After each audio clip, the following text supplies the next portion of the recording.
నమస్కారం NS news కి స్వాగతం. నా పేరు ఉషా. ముందుగా ముఖ్యాంశాలు. కరీంనగర్ జిల్లా వీణవంక మండలమునకు నూతనంగా వచ్చిన తహసీల్దార్ అంబటి రజితకు బొంతపల్లి గ్రామంలో ఘనంగా శాలువాలతో సన్మానించారు. భూభారతి రెవెన్యూ సదస్సు బొంతపల్లి గ్రామ పంచాయతీ కార్యాలయంలో ఏర్పాటు చేయడం జరిగింది. ఇందులో భాగంగా రెవెన్యూ సిబ్బందితో పాటు మండల తహసీల్దార్ అంబటి రజిత బొంతపల్లి గ్రామ రెవెన్యూ సదస్సుకు హాజరు కావడం జరిగింది. నూతన తహసీల్దార్కు శాలువాతో సన్మానించారు.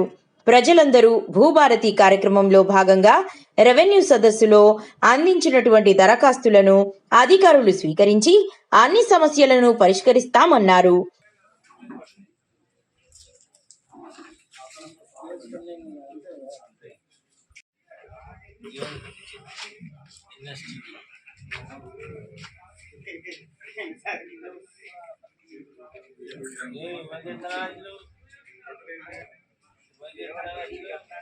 హలో నమస్తే తమ్ముడు.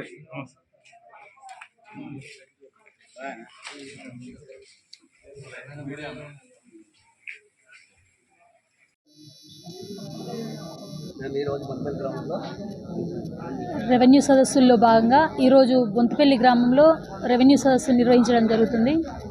దీనిలో మనకు చాలామంది రైతులు ఈ అవకాశాన్ని సద్వినియోగపరుచుకుంటున్నారు. అన్ని గ్రామాల్లో గత ఈ నెల 3వ తారీఖు నుంచి మనం 20వ తారీఖు వరకు రెవెన్యూ సదస్సులు నిర్వహిస్తున్నాము. మండలంలోని 14 రెవెన్యూ గ్రామాల్లో మనము ఈ కార్యక్రమాన్ని నిర్వహిస్తున్నాము. ఈ సందర్భంగా ఈరోజు బొంతపల్లి గ్రామంలో మనము పిటిషనర్స్ దగ్గర నుంచి మనము దరఖాస్తులు స్వీకరించడం జరుగుతుంది.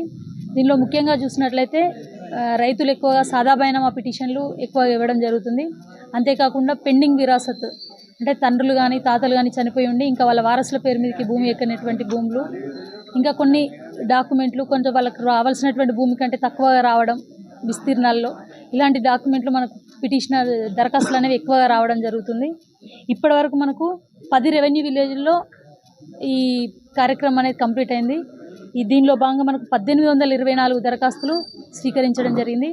ఇవన్నీ దరఖాస్తులు కూడా మనము రాబోయే 2 నెలల్లో వీటిని పరిష్కరించి ఆయా మాడ్యూల్స్లో ఉన్నటువంటి అవకాశాల ఆధారంగా మనం వీటిని పరిష్కరించడం జరుగుతుంది. ఇప్పుడు 20వ తారీఖు తర్వాత ఈ లోపు ఎవరైనా అందుబాటులో లేనటువంటి రైతులు ఇవ్వలేనట్లయితే 20వ తారీఖు తర్వాత కూడా ఎంఆర్ఓ ఆఫీస్ కార్యాలయంలో దరఖాస్తు ఇచ్చి రసీదును పొందగలరని ఈ అవకాశాన్ని సద్వినియోగం చేసుకోవాలని కోరుకుంటున్నాం.